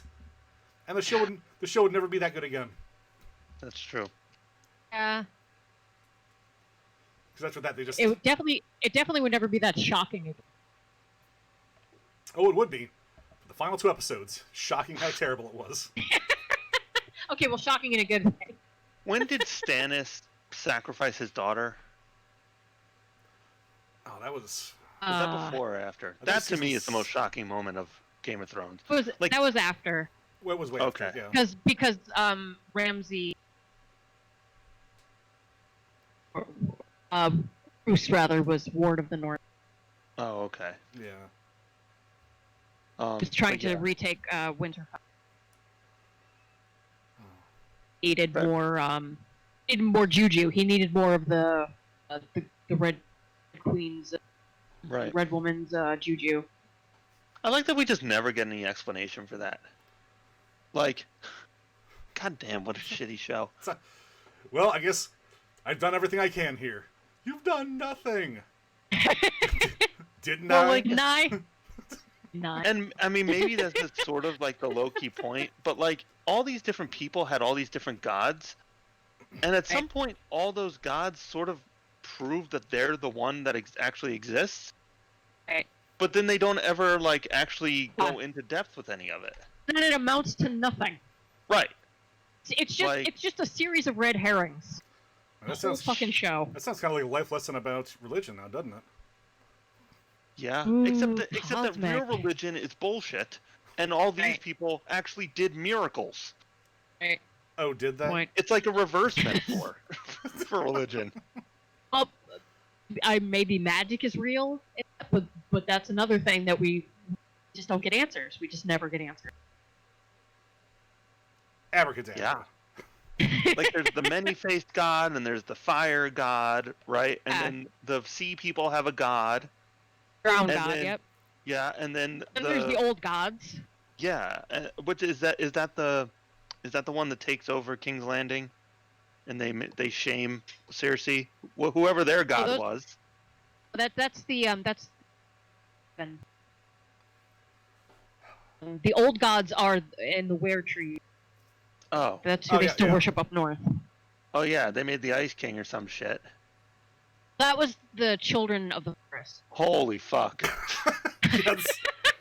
Oh man, how do I summon a Cthulhu? Just someone tell me. Can't handle it all. Where is But Boston no, on this you're map? absolutely right, Greg. They set all this shit up. It never amounts to anything. Just a series of red herrings. It's fucking infuriating. Because there's the lore is so deep, it amounts to fucking nothing. Yeah, sound and fury signifying nothing. Absolutely. That sums it up so perfect. It's just frustrating It's a mighty because push. that's the stuff I want to know about. Absolutely. And I'm real tired of investing myself in these things and having them just turn to shit. Yes, Man, and like I don't Oh. mind a little bit of mystery. I have anything You know? better to do, but it's the principle. Like I don't need the Force explained to me. If somebody just says it's a power binding all living things, like that's fine. I don't need midi-chlorians or dyads or any of this extra bullshit. I was fine with it's a thing that exists. Like if they just said magic exists, I would have been totally fine. But instead they're like, no, my god's right, and I can turn into a Right. mist monster and impregnate you or whatever happened. Yeah. So I don't know. I just found it just frustrated me that they never really they opened the door and never walked through it. I think maybe it's more like along the lines of a Greek mythology, where it's like, well, we have all these gods, and some of them just kind of shine at different times. Maybe, but say that. But they should say that, yeah. Like that's fine. Not like, I oh, mean, maybe we don't need guess this they god say now. that. I guess the many-faced god is that explanation. There's a bunch of different gods all doing shit, but it's really only one god and whatever, because it's Oh, god of many faces. that's not the vibe I got. I thought the many-faced god was like very specifically kind of like a god of death or whatever. Yeah, I thought his whole thing was just I like, think. I think that's the point. That God just brings death. Oh, I missed that. well, yeah, because if that was actually their intention, they did it really shittily. Yeah, bad Exactly. job. Downvote. You've done nothing wrong here, Greg. We're just not getting my dollar for this. Yeah, you're not getting a gold dollar sticker. No, but Game of Thrones lover 6969. I'm I'm gonna give Reddit $1 to give you a downvote sticker to say that Yeah. I don't like this. It's a red sticker, so fucking deal with it. It's a poop sticker. Boo. Poop Yeah, emoji. bad sticker. And also, Jesus Christ. Fun though. To Castamere. Red Wedding. Faith, number 2. My number 2, Jerry Lawler slaps Andy Kaufman.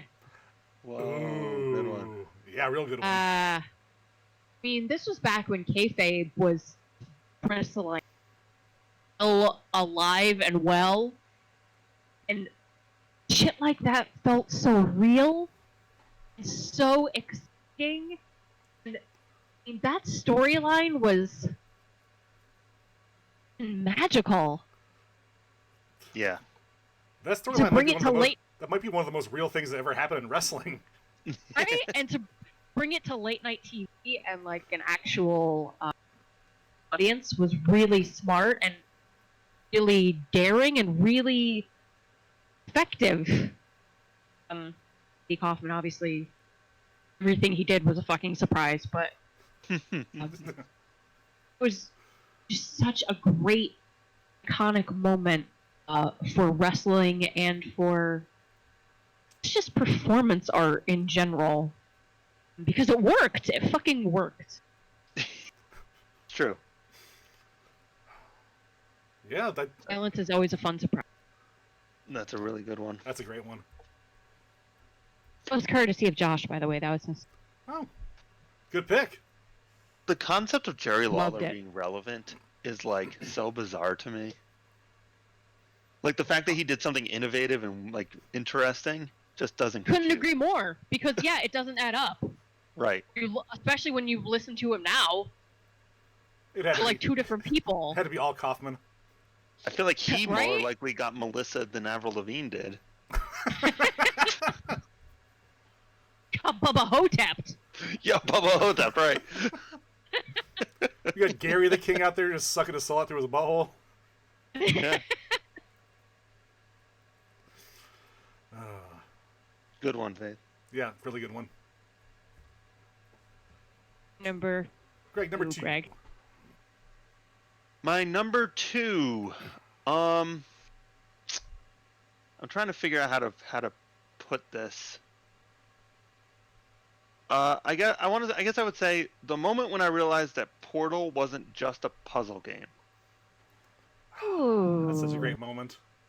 Like there exist puzzle games where like, you know, they give it some sort of narrative frame. Like I wish I could remember the name of it. There's a PSP game where like you basically compress things from like 3D to 2D and like back and forth. And there was a narrative frame to it, but realistically, like it was just a puzzle game. And so you sort of excuse certain things, like the use of just sort of like bland textures, because realistically you're not playing it for a good looking game or whatever. They're just presenting you different puzzles and you're navigating it. You know? Okay. Like they don't add flourishes to Sudoku. Like you just do a Sudoku puzzle because that's what it is. It's just the game is the puzzle. And when Portal was presented, that's what I expected, you know? So like you're dropped in and there's this computer voice telling you things and the walls are bland and everything's pretty bland and there's some flourishes to it or whatever. But from start to finish, I expected the entire game to be the same as it was at the beginning. I thought it was just going to be like puzzles and stuff. Right. But then you get to like Chamber 7 or whatever and you see that like crack in the wall and you're like, oh, that's a little interesting. Like, why would they do that? And you can like squeeze into it a little bit. And then all of a sudden there's all this, there's scribbling on the walls and you're behind the test chamber and all that stuff. Right. And it was fucking mind blowing. Of course. And at that point, that's when the game starts to go off. Now, I want to say go off the rails, but that's when you realize that there's more to the game. That's when Gladys starts becoming like a little snide and a little indignant. And that's when the rules of the game start changing, like there are no win conditions or whatever. Right. And it's become a total cliche at this point, but like the cake is a lie and stuff like that. All of a sudden, they're taking what I expected to just be a regular puzzle game and turn it into some of the best narrative storytelling that I think I've ever experienced. Right. And I thought that was like particularly groundbreaking, and it really made me feel part of that world as I discovered that you weren't really just doing puzzles. Right. That's a mark of great storytelling. If you can have a surprise, and that surprise is so mind-blowing, shattering that it just completely shifts the narrative. Right. That's a good surprise. Exactly. And I think that might have done it better than any game ever. Like Great pick. there's another game, what's it called? I want to say it's called Into the Fire, but I don't think that's what it's actually called. Little Inferno. Okay. Where it's kind of like that also. It's like a pretty basic puzzle game, and all of a sudden, like at the very end, you just break out, and it's like this like weird little RPG for a minute. And like that was also a surprise, but like I didn't like that game as much, so it doesn't quite matter as much. Right. So like games do this from time to time. Like what's that game? The Doki Doki Literature Club, right, Ty? Yep. Did you play that? Oh yeah. Okay, I haven't played that, but that's another game where like it's presented to you as this one thing, and by the end it's something completely different, right? Kind of. All right. Well, we don't have to go into it because I haven't played it and I don't want it ruined. But I think it's interesting when games do that. But I still think Portal probably did it the best, and it certainly had the biggest impact on me. Oh, for sure. Definitely left a mark. Like you said, Yeah. it's become cliche. Right. Why? Because it was so innovative. I don't know anything that did it before that. Certainly not to Right. that extent. Yeah. Like if there's one game I can play again for the first time, like Portal might be it. I would agree with you. That Portal 2 Only is the just mark of a good phenomenal. surprise.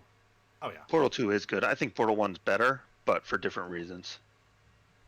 I still make the argument that I think Portal is the perfect video game. Yeah, I agree. But I just love Wheatley so much. I also love Wheatley so much, but like to me, I'm sure I'll make this argument again on this stream, but if I had to present a video game to a person who did not care for video games or didn't know about video games and said to them, "This is perfect," I think Portal would be it for several reasons. Like, it's relatively non-violent, it's intellectually stimulating, it has a good narrative to it, and the biggest thing is that it's short. I Right. think brevity in games is like generally underrated. The fact that you can beat Portal in 4 to 6 hours your first time through, I think is a testament to how great it is. Certainly not a detriment as most people would see it. Like Portal 2 is great, but it's like 25 hours long, and by the time you get to the fucking like space gel, it's just like, holy shit, I get it. I don't think Portal 2 is that long, is it? Portal 2's fucking long, dude.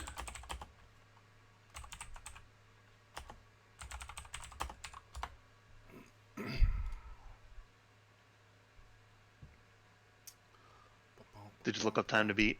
Main story, 9 hours. No fucking way. Really? Yeah.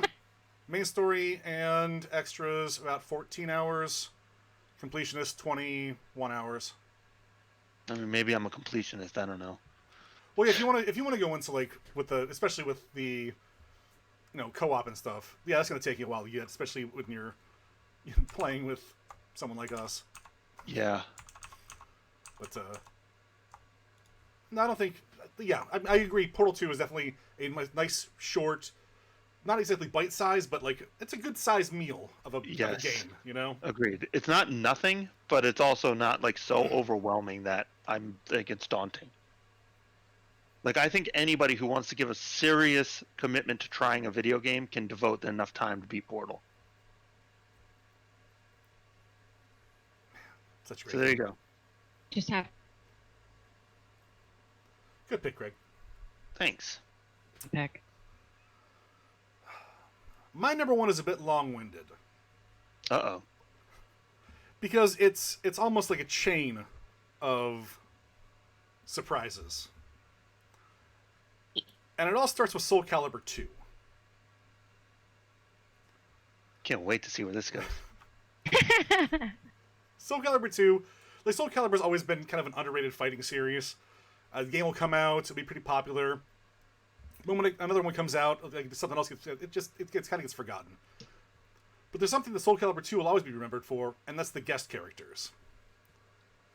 When Soul Calibur 2 came out, depending on which console you got one of 3 different characters. Xbox got Spawn, GameCube got Link, and PS2 got Heihachi from Tekken.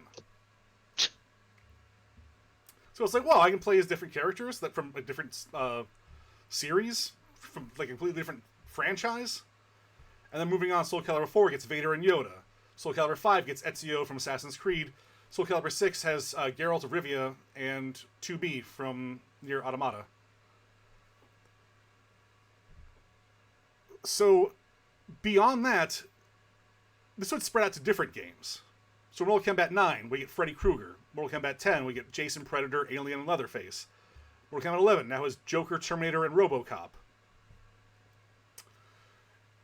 And this kind of genre mixing, not genre mixing, but like character mixing, has now spread out to different types of games. Specifically games like Dead by Daylight, which is a 4v1 horror game where one person plays as a killer and 4 people play as people trying to survive. And that's got, beyond their original characters, they've got Freddy, Michael Myers, Leatherface, Amanda from Saw, Ghostface from Scream, the Demogorgon from Stranger Things, and the thing that I am really excited for is Pyramid Head from Silent Hill.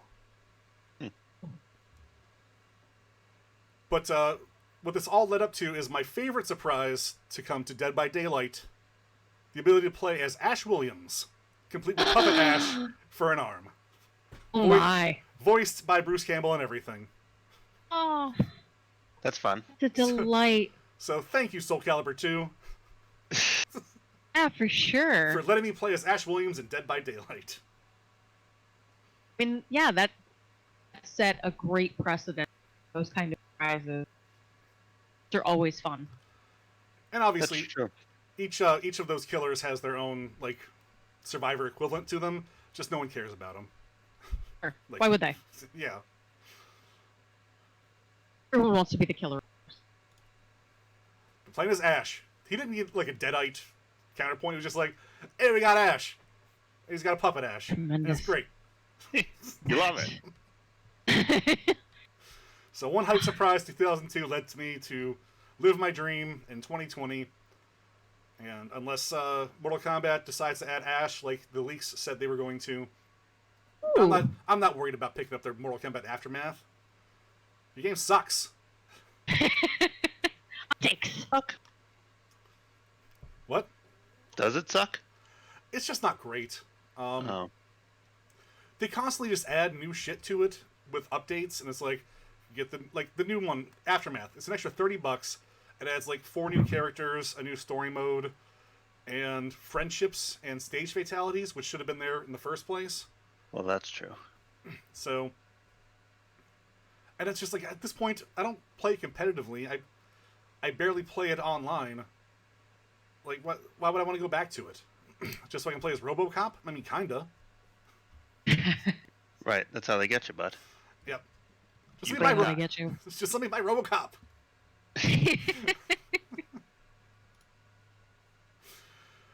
How do you feel about Heck. like piecemeal video games?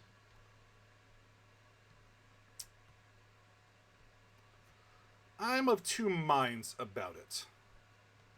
Hey, what's your first mind? All right, my first mind is if you give me something free to play with the ability to unlock things with either real money, like unlock what I want with real money, or just play to earn in-game credit to unlock, I'm fine with that. Yeah. If you want to really push like DLC and stuff like that, either give me an option, like a reasonable option to buy like all at once. Not necessarily like $100 Ultimate Edition, but if you're gonna pop out a game with like 4 characters and expect everything to be like DLC, you gotta give me some sort of leeway here, or Right. or just give me the option to buy what I want in it. You know, like fucking Overwatch, everything's loot boxes. And it's like I want one skin Just let me get this one skin. I will give you $4 for it. Whatever. But no, I gotta buy fucking loot boxes. Right. And I can't deal with that shit. So like right now, if I want to play RoboCop on Mortal Kombat, which I kind of do, I need to give him $40 to get all the shit to unlock. And it's just I'm not going back to that for a game I'm gonna play for a week. I think as a video game producer, you have two options: either free with a lot of paid updates, or large sum up front. I don't want to pay $60 for Mortal Kombat 11 just to know that by the end of the year, I will have had to have paid $120 to actually have had the full game. Okay. Like, to me, like, so the two big games I play right now are I guess the three big games I play right now are Apex Legends, Destiny 2, and MTG Arena. All three of those are now free to play with a season pass, as opposed to like purchasing the game. Now, when Destiny 2 first came out, it was a purchasable game, and I did pay $60 for it. But theoretically, if I started now, I wouldn't have to do that. And it's perfectly reasonable. You know, every 3 months I pay $10, I get the season pass, and then I get all this cool free shit. But even if I didn't want to, I could still continue to play the game. There is no detriment. If I play against Ty in Apex Legends, he doesn't have access to something that I don't because he paid money for it. So I'm like 100% on board with you, Ty. I think you have two options. Either charge me, and that's the game. Like Final Fantasy VII costs $60. I played all of Final Fantasy VII. If a year from now a little extra content comes out for $15, like, okay, whatever. But I don't feel like Final Fantasy VII was an incomplete game. I know. I know a lot of people were complaining about like the Final Fantasy remake being just desk one, which I think is. Fuck you! It's 40 fucking hours. Yeah, but they also had so much with it. I don't have a problem with it. Don't get me. Like, I'm not. No, yeah, no, I'm not saying fuck you. I'm fucking those complainer ass motherfuckers. But, like right now, okay. Mortal Kombat 11. You can buy the Aftermath expansion, like Mortal Kombat 11, the entire new thing, $60. Which is more like that gets you everything. Mortal Kombat 11 gets you the all the combat packs, gets you the new Aftermath stuff. Like I've already got everything. I've already paid more than that for everything that you're offering right now. Can't you just like toss me a bone here? Like if I have everything, just give me the Aftermath shit for free. It's just man, it's just milking. It's just too much. Goddamn racket. But one thing I will say that's interesting is that, like, I've been paying $60 for video games for, like, 15 years now. It's true. I legitimately wouldn't be upset if they just raised the price of video games and stopped trying to piecemeal me. If they were like, all right, video games are $75 now, but you're going to get everything. Like, I'd probably just pay that and be content. I think that's kind of like... I imagine if we looked at the economics. The piecemeal probably makes more, which is why they haven't. Oh, for sure. It's so much easier for me to just spend $5 here and there than it is to actually, like, spend $60 every week. I mean, that's kind of what they do, though. The base game's always going to be $60, but when you have, deluxe editions and stuff like that, or ultimate editions at $100, that's essentially what you're buying at that point. That's true. Good point, Ty. They just don't. But they should just say is base and actual edition. Yeah. Bare bones. Anything else fun? Technically, this car has tires. If you want to hear more about our fun video game banter, hit us up on Fridays when we do our video game stream. Yeah. Ah. Man. Faith, number one. Number one is a bit complicated. They all are. It is David Bowie. I told Ty earlier I could have done a list strictly of David Bowie appearances because he's just so goddamn magical. That would have been fun. Appearance on Extras. He's singing to Ricky Gervais, yes. "Chubby Little Loser." It's fantastic. And when he's fucking Andy Warhol in Basquiat, he captures that weird energy and he's Nikola Tesla in The Prestige. Then when he's revealed as the Sovereign in the Venture Brothers, it's not really him, but he's one of those tremendous, must have come from another planet. Like, every time he shows up, it's just really a lovely surprise and improves whatever he's in tenfold. And he's a delight. He sings that great song to Brett and Flight of the Conchords. So good. Bowie's in space. Oh, love it. Man. David Bowie accomplished something weird where, like, if you knew somebody in real life who acted like David Bowie, you'd be like, why, come on, dude, why are you being so fucking weird? It's You're like, right. like, I get it. Like, you're a different dude and that's fun, whatever. But, like, we're in public and I really need you to not, like, stop making that noise, please. I think we've had that exact same conversation, Greg. But like somehow David Bowie pulls it off. Like it doesn't seem insincere. It doesn't seem like he's doing it just to be weird, just to put on a show, whatever. Right. Like he's one of those few people you're like, oh yeah, he pretends he's like from a different planet, but it doesn't seem like a gimmick. Like he just is who he is, and it works. Right. No, I genuinely believe he is from a. Feels real to me. And I'm not gonna stop that magic from happening in your heart. Right? Exactly. Yeah. He knew real practical magic. None of that many-faced God bullshit. Hey, bullshit. He is the many-faced God. Fucking that paid off once, and then she never fucking uses that trick again. What? Yeah, just use that trick all the goddamn kidding time. Me? You got to Bowie about here, Arya. Right? You should just be taking faces. Why are you doing Right. anything else? No. This is the Ziggy Stardust thing, and let's move on. Listen, guys, I know you're like literally 30 feet away from your revenge right now, but it's like totally not worth it. Yeah, so don't do that, man. You should just bounce, ride your horse brother through the streets, and then I'm gonna go get into a big fight with my brother, which is gonna be the best part about this last season. Clegane Bowl.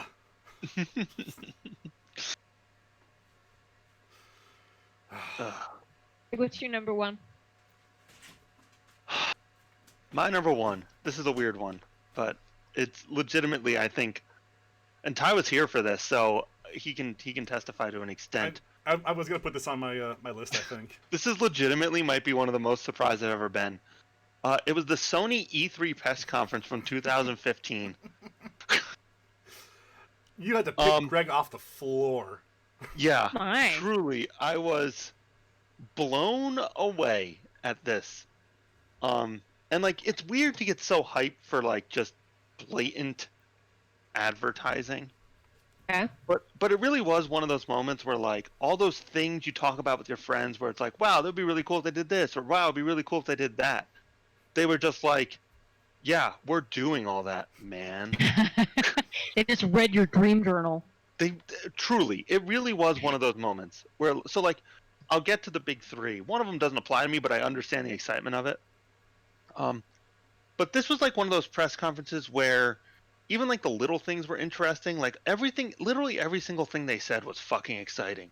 Like they were talking about, it's where they announced Horizon Zero Dawn, which has turned out to be one of the best games of a generation. They announced Street Fighter V, which, you know, was a pretty good game. Things like they showed off Uncharted 4, which I actually think is like a real triumph of games. They talked about VR, which I love my PlayStation VR. Like I don't use it as often as I would like to, but every time I do, I'm thrilled to have it. And then they like announced all these indie games for the first time, which was insane. And like, you know, this is an easily forgot about thing, but the day before, Microsoft had been like, yeah, all your games are tied to your system. So like if I put in Gears of War 3 into my system, I couldn't give Gears of War 3 to Ty to be like, hey, why don't you borrow my game? Like people have been doing their entire life. It's like, hey, I read this book, you want to borrow it? Let me pop my fingerprint in here first, and then all right. You have 20 minutes. Read it as quickly as you can. and it was even this press conference where Sony had like the 4 minute or like 4 second clip. It was like the president of SOE of America and the president of Sony were standing in like a black room, and they were like, "Hey, can I borrow that game?" He's like, "Sure," and he hands him the game. And it was Oh. like, it was such like a perfect little moment / nugget where they were just like, "Yeah, it's fucking stupid to do it any other way. If you have a game, you can let your friends borrow it." It was such like a pointed dig at Microsoft. And like on a bigger scale, I think that entire E3 like really nailed in the coffin the Xbox One, because For sure. like it never recovered after that. They went back on everything they said they were going to do. Yep. It's like you don't need to be online all the time. You can trade your games away. That's fine. But everyone was still like, I'm not being online all the time. I'm not doing that. They can never recover from that bad press. Yeah. This was also the E3 where Sony announced the Taken King, which was an expansion for Destiny, which is still the high point of that series. Like, I've been playing Destiny for almost 7 years now, and like the moment the Taken King came out is still probably the best moment. Say it's and then the and best then Destiny. and now, what was that? Say it's the best. It's the best Destiny expansion. Yeah, The best to me. yeah, Destiny. What happened to having that podcast? The Best Destiny podcast. That's an old Greg and Ty joke. It's still coming this summer. Done. And then the three big moments of that was that they announced that 3 games that were considered vaporware were not only not vaporware, but actually coming out. The one that doesn't apply to me is that Shenmue 3 was coming out, which was a game that was in the works for 10 plus years. Like, no one expected that game to ever come out. And they were like, yeah, Shenmue 3 is coming, check it out. Which was insane. Yeah. They announced that The Last Guardian was actually coming out, like the sequel to Shadow of the Colossus. Not sequel, but you know what I mean. The trequel. The pre-sequel. Which was a game that like was in such development hell that everyone just assumed that they were lying. Because like, Famitsu Ueda had left the team for a little while, and they hadn't made any major announcements for it in like 4+ years.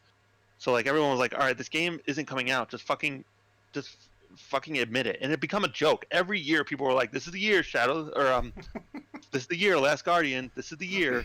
You made the joke before the trailer popped on. Yeah, I did. Like what if this would be The Last Guardian? What do you think? So like that was just insane. And then the big one, and we finally, this finally came to fruition. We've already talked about it ad nauseum. Was they announced the Final Fantasy VII remake, and that was the craziest fucking thing of all time.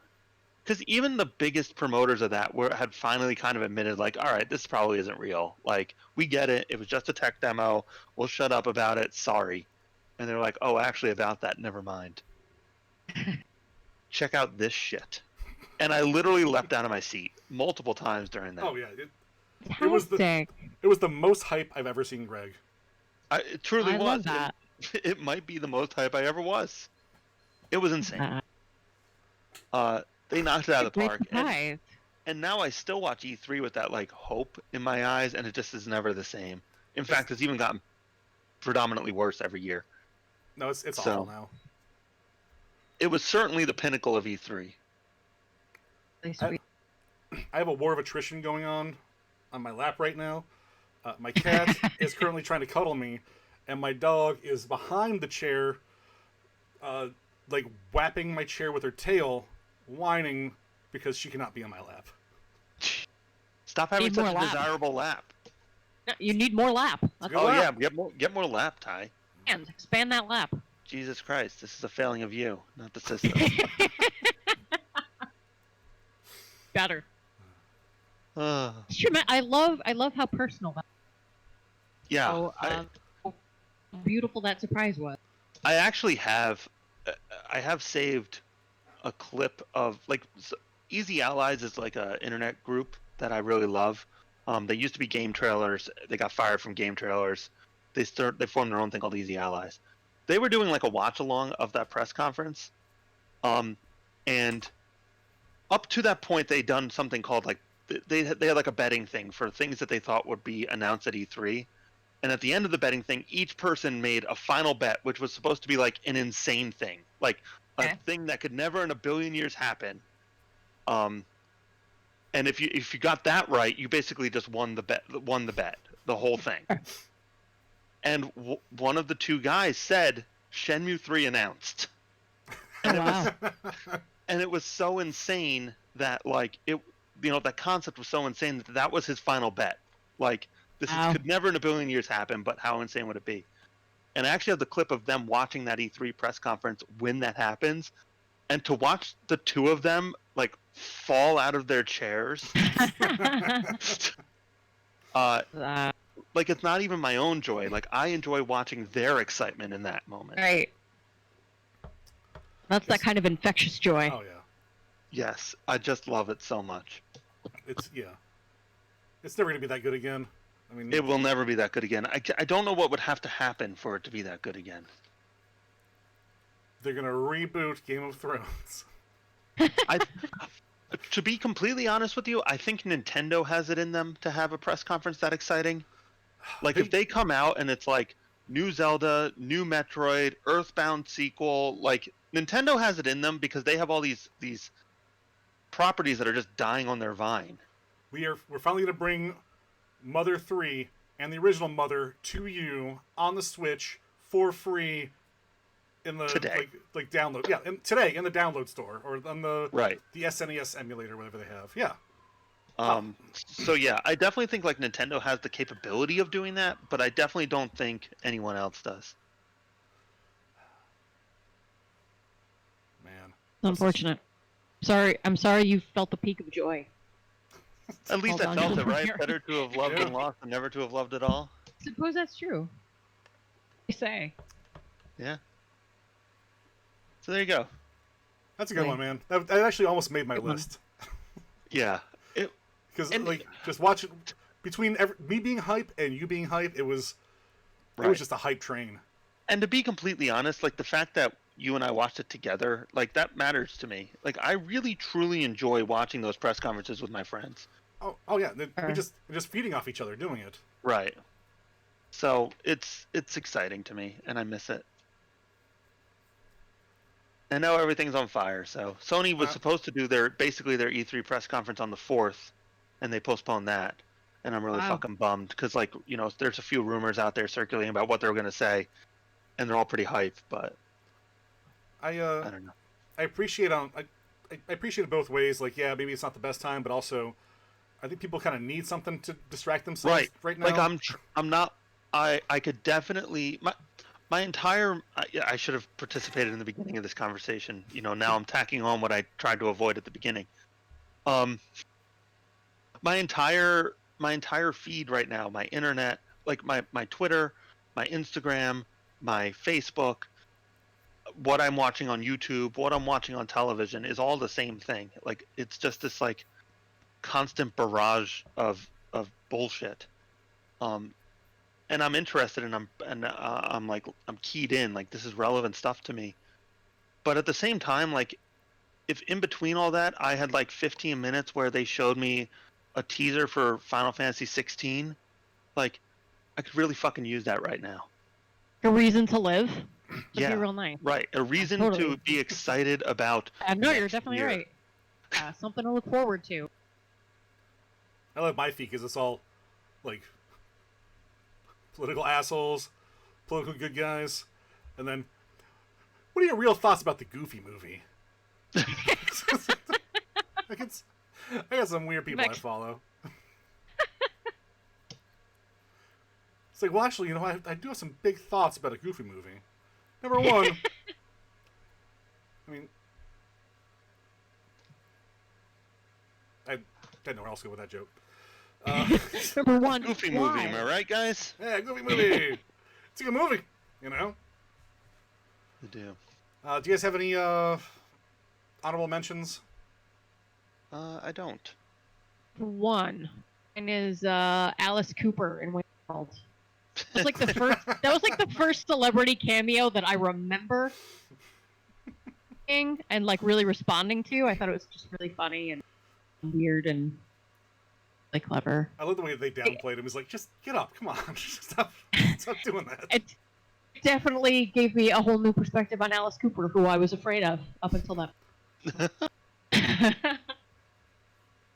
What I did realize, I don't have any honorable mentions, but something like I realized as I was doing this was that once the second the surprise is over, the lasting effect diminishes exponentially. Especially the more people talk about it. You know, like at this point, the idea of the Sixth Sense twist is so cliche, so talked about, so part of like our lexicon that it's not a twist anymore. It's just how the movie goes. Like that's Right. So the actual like bombastic feeling of the surprise of a lot of things just aggressively diminishes over time, and like it's kind of a shame. Like you'll never have that experience again. True. Well, no, and once you have, you can never lose your virginity again. I mean, it's just something It's that happens. kind of the nature of the surprise. Yeah. Yeah. I Like, know, I was surprised when that happened. You'll never get trumpeted again. Not for You the don't know first that. time. Yeah, not for the first time. So yeah, Every day I get trumpeted. But at the same time, I feel like that's why the surprise is so important. Because like, I mean, yeah, it did get you. You know, got a lot of people. I still feel like the people who say that they called The Sixth Sense or they called Saw are just complete bullshitters who just don't. They're fucking liars. Yeah. Hey, Well, the Saw one is bullshit because it makes no sense. Oh yeah, no, it doesn't. that's true. That's like saying, haha, you didn't see what was behind that door. It's like, yeah, but I didn't know there was something behind the door, man. You never opened or closed the door. The door was just You there. just opened it and said surprise. I'm like, okay. Boogity boogity. Should have known, idiot. Okay. Sorry. Yeah, well, I called it the same time. And that's why Shyamalan's been just. He can never recreate that because everybody's like, "Oh, what's the twist? What are we doing here? What's the twist?" Right. I bet there's no actually a monster, and they're all just in some sort of weird nature preserve. Village, got it. Aliens don't like water. Boom, got it. Right. The biggest twist he could have is not having a twist. Ooh, good call. It's called Meta bet, Man. I bet you she's called a narf. Oh, Oh, gotcha. The twist. my two honorable mentions went to BioShock, which I wanted to bring up earlier when you were going Ooh. through it, but man, would you kindly? Whew. Ah, that is great stuff. Good one. And this one's just for me and Greg. The dude who tripped on the guitar. Oh my god. What a great moment. I talk about that constantly. We're doing this charity. Jeez, sorry. Uh-oh, surprise. We're doing this charity live stream, telethon, and this dude comes out there and he introduces, "Oh, and here is the next act," and he just takes 3 steps back, steps on this kid's brand new guitar, trips all into it. Greg He doesn't Oh, sorry. step into it. Greg. He falls into it. like 100% slipped on a banana, God. all limbs off the ground, smashes into this guitar. Brand new That is guitar act- this kid just bought. He wouldn't shut up about how great this brand new guitar was. It was like a $2,000 guitar. Is that his act to fall into a guitar? He could only do it No, once. his act is that he got convicted of being a pedophile and now he's in jail. Yeah. It's a terrible act. He should have stuck with falling on a guitar. Not a good Agreed. act. We didn't know this at the time, of course. And I'm directing, and Greg's on the camera, and Greg's just shaking, laughing. I was like, "Greg, please, Of Greg, course. you gotta stop laughing, bud." He's like, The guitar, like, encased his butt. Like, it was, like, stuck Ow. to him. And he was so fat that he literally couldn't get out of the guitar. He was like a upside-down turtle, just rocking back and forth, trying to get out of this guitar. How much money did that raise? Not enough. I bet that moment alone raised a lot, though. No, that was off camera. That's the thing. So like, I was the number one camera. So like, I had the shot of the band that was playing, and the guy was like, and he now the Beatles. "Yeah, B And- shot." Right, and like stepped out of the camera frame, but like it was because he was backing out of the camera frame that he tripped over the wire and fell into the guitar. What was he supposed to be doing? What was his act? He was a host. He was like a local radio personality. Oh, okay. Oh, but man, Damn, that's tremendous. Easily a top 5 moment of my entire life, and God, absolutely the funniest moment of my life. Ordinary. You can't like reenact that either. It'll never be that perfect again. It was what made it so perfect is that it felt scripted. Right. It was like one of those moments where, like, if you saw it in a movie, like you'd be like, well, sure, Adam Sandler wrote that. Right. But it did. It just felt like I was in a movie. We got Will Ferrell over here. He's in a guitar case of emotions. I get it. Right. Things like this don't happen in real life. Right. And then to have my best friend pleading with me in my ears to stop shaking the camera. Greg, you gotta come down, bud. Come on. Please, Greg. Please, Greg, please. Because our grade was dependent on this. Like, and it was times like 1 hour to direct. Like, we all got an hour. The first hour, Kevin entrusted me to be the first one to direct. I'd already made like one mistake, so I was like, "No, come on, please, we can't do this. We can't have this happening right now. I want this to be perfect." He trusted me. I don't see how either of you could possibly be blamed in that. The man with a guitar stuck to his ass. Yeah. Yes. And just the backstory of how much I knew that kid loved the guitar. And that was the thing too, like the kid was on television. He had to continue playing the song. It's one single tear going down his eye. Right. For the freaking plastic guitar. While the pride of his entire life is getting smashed to bits by a fat turtle man.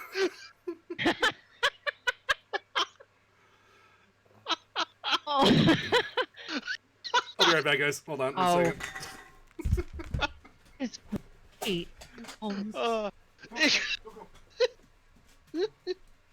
It was just such a perfect moment. Oh, It still brings you joy to this day. It really does. Can. I just love telling more and more people about it. It just doesn't stop getting amazingly funny. Oh man, I'm so glad he brought that up. Fantastic. Oh. What a perfect set of circumstances. It really was. And like, you also have that, like, legitimately that time in my life was like one of the best times of my life. Like, I was old enough to be able to do stuff. I was not so poor that I couldn't enjoy myself. Like, all my best friends were around at that time, and it was just, because like it really was like, Ty was there, our buddy Tony B, who's like an old school guy for our group, like he was there.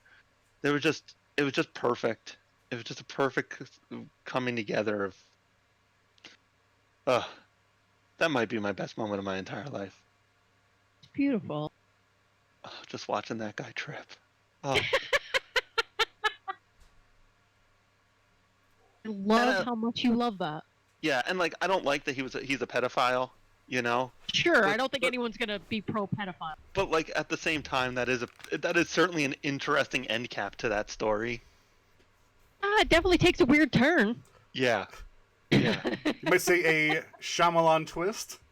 Oh yeah, he was a pedophile the whole time, just like Bruce Willis in that movie. That's not the twist, Greg.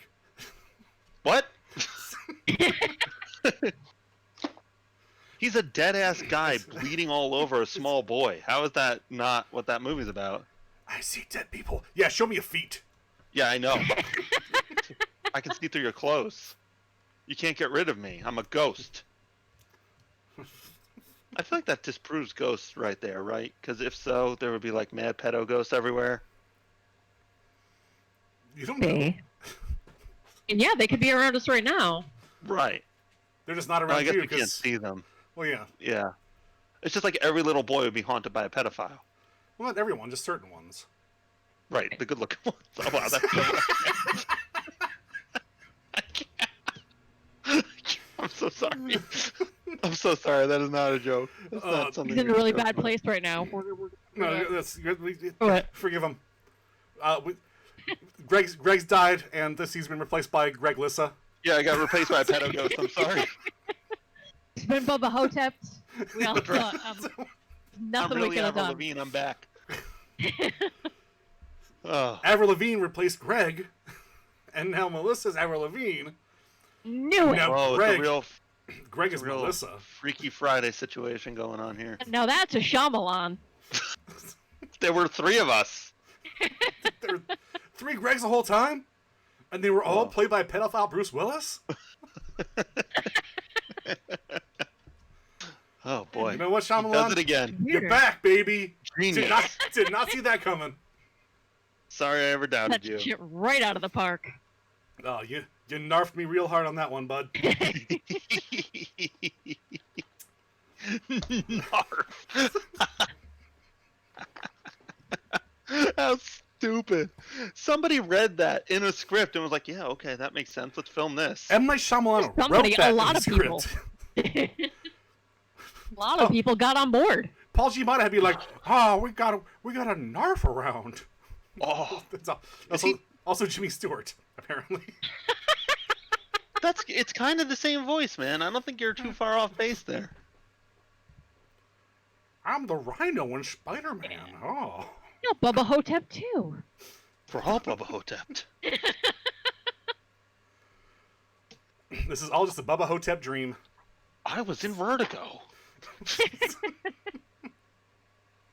I'm uglier, but a better actor. Do you guys have any final thoughts before we No. shut this stream down? God, no. Real weird one. Yeah. Oh boy.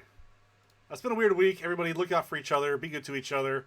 On our stream, you will see some great funds you can donate to.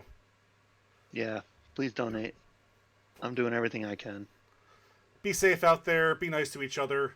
And But don't be nice to cops. Be nice to everyone else. Oh. don't be nice to good cops. Be nice to asshole cops. Or No. No, other way around. One and the same. You could just blanket say don't be nice to asshole cops, and you cover it all, bud. Don't be nice to asshole cops. There we go. I'll just say There that. we go. All right. So until next time, until Friday. Actually, I might do some streaming on Thursday. Friday, join us, join Greg and I, as we attempt another Halo 2 playthrough. Fingers crossed we'll get things working this time. Yeah, I don't know what was going on last time. Maybe my dumb wife won't be home with her stupid streaming Hulu. Is she home right now? No. Good thing she doesn't know how to work the internet, because you'd be in trouble. I love my wife. It's your She's great. girlfriend, and I'm mad. Now that's the top 5 jokes. I'm going to work on setting up some cool stuff for both the stream and the website and everything else coming up next week.